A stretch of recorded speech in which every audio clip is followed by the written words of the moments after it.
Halo semuanya, Assalamualaikum warahmatullahi wabarakatuh.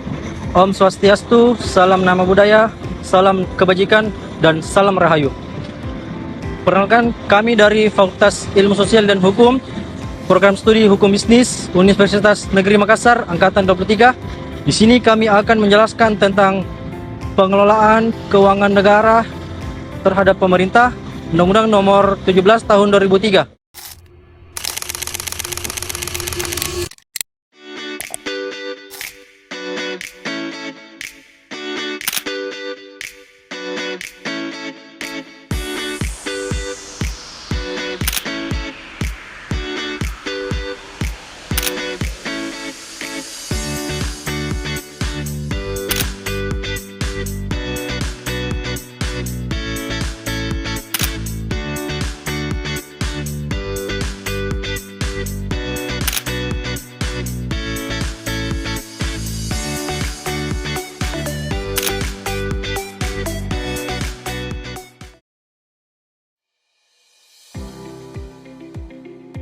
Sebagaimana tertuang dalam penjelasan atas Undang-Undang Nomor 17 Tahun 2003 tentang Keuangan Negara, bahwa asas umum pengelolaan keuangan negara dalam rangka mendukung terwujudnya good governance dalam penyelenggaraan negara, pengelolaan keuangan negara perlu diselenggarakan secara profesional, terbuka, dan bertanggung jawab sesuai dengan aturan pokok yang telah ditetapkan dalam Undang-Undang Dasar.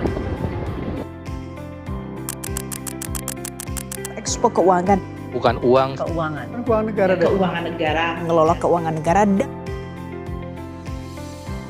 Lalu, bagaimana tanggung jawab pemerintah dalam pengelolaan keuangan negara di Indonesia? Tanggung jawab pengelolaan keuangan negara merupakan kewajiban yang diatur dalam pasal 71 Undang-Undang Nomor 39 Tahun 1999.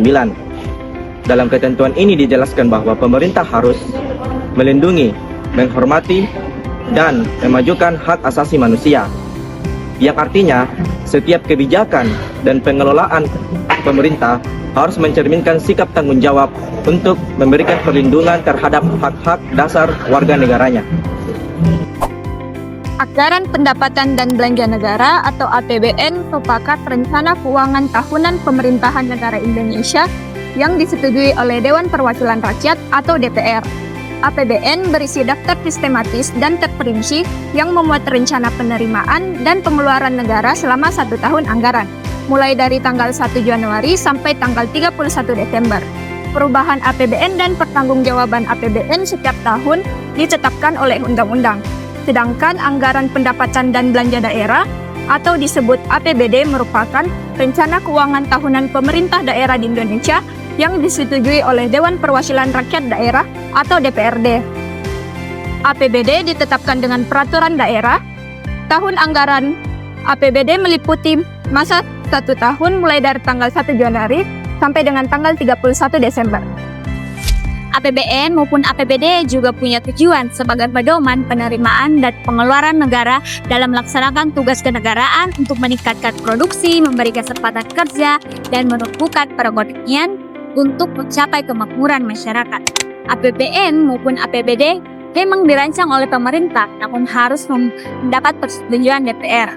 Pertanggungjawaban pelaksanaan APBN maupun APBD dapat kita lihat dalam pasal 30 sampai pasal 31 Undang-Undang Nomor 11 Tahun 2003, di mana Presiden menyampaikan rancangan undang-undang tentang pertanggungjawaban pelaksanaan APBN kepada DPR berupa laporan keuangan yang telah diperiksa oleh Badan Pemeriksaan Keuangan selambat-lambatnya 6 bulan setelah tahun anggaran berakhir. Gubernur, Bupati, Wali Kota menyampaikan rancangan peraturan daerah tentang pertanggungjawaban pelaksanaan APBD kepada DPRD berupa laporan keuangan yang telah diperiksa oleh Badan Pemeriksa Keuangan selambat-lambatnya 6 bulan setelah tahun anggaran berakhir. APBN mempunyai beberapa fungsi, di antaranya adalah otorisasi, melakukan perencanaan, pengawasan, alokasi, distribusi, dan stabilisasi.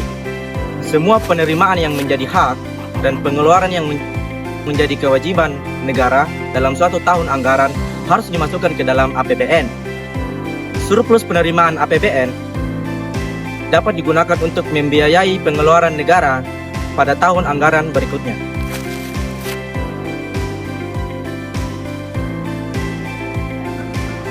Dalam rangka mewujudkan good governance dalam penyelenggaraan pemerintah negara, sejak beberapa tahun yang lalu telah diintrodusir reformasi manajemen keuangan pemerintah. Reformasi tersebut mendapatkan landasan hukum yang kuat dengan telah disahkannya Undang-Undang Nomor 17 Tahun 2003 tentang Keuangan Negara, Undang-Undang Nomor 1 Tahun 2004 tentang Perbendaharaan Negara, dan Undang-Undang Nomor 15 Tahun 2004 tentang Pemeriksaan, Pengelolaan, dan Tanggung Jawab Keuangan Negara. Sistem pengelolaan anggaran negara di Indonesia terus berubah dan berkembang sesuai dengan dinamika manajemen sektor publik. Sejak masa kerajaan hingga sekarang, sistem pengelolaan keuangan pemerintahan di Indonesia mengalami perkembangan. Setiap pemerintah memiliki cara tersendiri dalam mengatur sumber keuangan untuk membiayai kegiatan negara dan pembangunan perekonomian dalam pemerintahan. Kekayaan negara bersumber dari berbagai macam aset, baik berupa sumber daya alam melimpah seperti nikel, batu bara, dan gas alam, maupun kekayaan negara yang dikelola secara terpisah, seperti dividen dan bagian laba dari perusahaan negara. Sumber kekayaan lainnya adalah dari anggaran pendapatan dan belanja negara melalui pajak, penerimaan negara bukan pajak, PNBP, dan hibah. Kementerian Keuangan bertugas mengelola pendapatan dan pengeluaran negara agar berjalan sesuai dengan kebijakan fiskal yang telah ditetapkan. Lembaga ini juga berperan menjaga stabilitas keuangan negara serta memastikan setiap anggaran digunakan secara efektif dan sesuai dengan prinsip akuntabilitas publik. Ditinjau dari Undang-Undang Nomor 17 Tahun 2003 tentang pertanggungjawaban pemerintah dalam mengelola keuangan negara adalah menyampaikan laporan pertanggungjawaban keuangan yang memenuhi prinsip-prinsip tepat waktu dan disusun dengan mengikuti standar akuntansi pemerintah yang telah diterima secara umum. Ada pula terdapat pada pasal 1 ayat 7 Undang-Undang Nomor 15 Tahun 2004 tentang pemeriksaan, pengelolaan, dan tanggung jawab keuangan negara. Tanggung jawab keuangan negara adalah kewajiban pemerintah untuk melaksanakan pengelolaan keuangan negara secara tertib, taat pada peraturan perundang-undangan, efisien, ekonomis, efektif, dan transparan, dengan memperhatikan rasa keadilan dan kepatutan. Inilah materi yang kami paparkan. Sekian dan terima kasih. Wassalamualaikum warahmatullahi wabarakatuh. Bye-bye!